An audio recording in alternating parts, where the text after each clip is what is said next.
The air crackled with anticipation. Thousands had gathered, their faces alight with expectation. President Mashaba, radiating charisma, held out a symbolic check. Millions promised progress, development, a brighter future. All eyes turned to Nkosi Mthembu, leader of the Shembe faithful, his face an unreadable mask. A hush fell then, the unthinkable. Mthembu refused. The crowd gasped. Such defiance, to reject such a sum, especially from the revered president?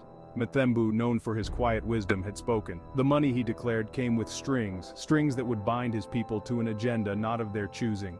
His words, though few, landed like stones in a still pond, the ripples of his defiance spreading far beyond the sun-drenched field.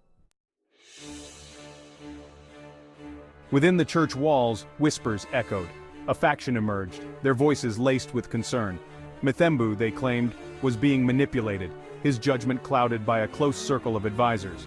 These men, hungry for power and influence, saw the president's offer as a threat to their own ambitions. They had poisoned Mthembu's mind, turning him against progress for their own selfish gain. Others scoffed at such talk, defending their leader with unwavering conviction. Mthembu, they argued, was a man of God, his heart impenetrable to such base manipulations. He had seen through the president's facade, recognizing the offer for what it truly was, a gilded cage designed to control the Shembe faithful, to silence their voices and bend them to the will of the state. Suspicions ran deep, dividing families and friends. The church, once a sanctuary of unity and shared faith, became a battleground for control. The weight of Mthembu's decision pressed down on them all, a suffocating blanket of doubt and mistrust. Each sermon, each public appearance by Mthembu was scrutinized for clues, for any hint of the truth that lay hidden beneath the surface. But the Nkosi remained an enigma, his pronouncements as cryptic as ever, leaving his followers to grapple with the implications of his actions. The political arena buzzed with activity. President Mashaba, known for his strategic brilliance, found himself in an unfamiliar position. His seemingly benevolent gesture had backfired, painting him as an outsider attempting to buy influence. The opposition, sensing weakness, seized the opportunity. They painted Mthembu as a puppet master, pulling the strings of his followers, holding them hostage to his own political ambitions. The president's offer, they argued, was a genuine attempt to empower the community, an attempt sabotaged by Mthembu's lust for power. Caught in the crossfire were the Shembe people. Their needs, once a bargaining chip in the game of political chess, were relegated to the sidelines. Schools remained underfunded, clinics lacked essential supplies, and the promised infrastructure improvements remained nothing more than lines on a forgotten blueprint. The political fallout from Mthembu's decision was swift and brutal.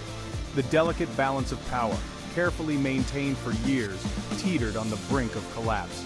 The president, his pride wounded, faced mounting pressure to appease his supporters and regain control of the narrative. Section 4. A community in need. The consequences of the standoff reverberated through the community. The promised millions, earmarked for schools, hospitals, and vital infrastructure, vanished like a mirage. The Shembe faithful, their faith unwavering, found themselves caught between their leaders' principles and their desperate need for basic necessities. Mothers, clutching sick children, looked at the dilapidated clinic with despair. Elders, their faces etched with worry, saw their hopes for a brighter future fading with each passing day.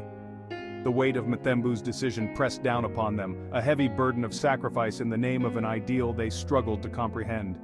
Resentment simmered beneath the surface. Whispers of discontent, once confined to the shadows, grew bolder. The faithful, their loyalty stretched thin, questioned the cost of their leader's defiance. Was their faith a luxury they could no longer afford? The community, once united by faith, fractured under the strain. Lines were drawn, dividing families and friends. The social fabric, woven over generations, began to unravel, threatening to tear the community apart. Section 5. The Price of Integrity. Mthembu, a solitary figure amidst the turmoil, remained steadfast.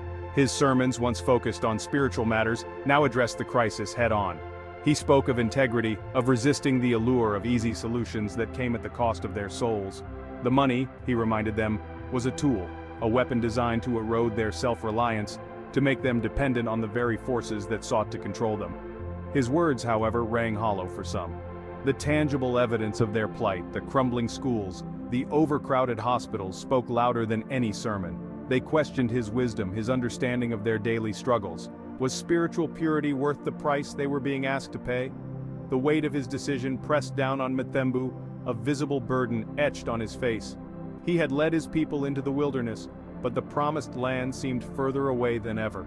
The doubt, the questioning, it pained him, but he held firm, clinging to the belief that true freedom came at a cost they must be willing to pay. The world watched, their opinions as varied as the languages they spoke. Some applauded his courage, his unwavering commitment to his principles. Others criticized his stubbornness, his failure to compromise for the sake of his people's well-being. Mthembu, however, remained unmoved, his gaze fixed on a horizon only he could see. Section 6. Echoes of Dissent. The echoes of Mthembu's defiance resonated far beyond the borders of his community. His stand became a rallying cry for those who felt marginalized, ignored by those in power. From the streets of distant cities to the halls of academia, his name was whispered, a symbol of resistance against the encroaching influence of money and politics on matters of faith. Scholars debated the implications of his actions, dissecting his sermons, analyzing the nuances of his message. Politicians, both friend and foe, studied his tactics, seeking to understand the source of his power, the unwavering loyalty he commanded from his followers.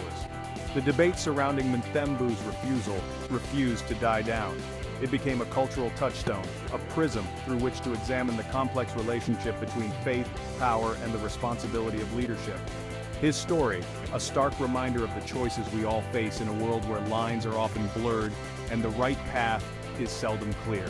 The question remained, had Mthembu acted out of true conviction, or had he condemned his people to hardship for the sake of his own pride, his own unwavering belief in his righteousness? Only time would tell the true cost of his defiance, the lasting legacy of the day he refused the president's millions.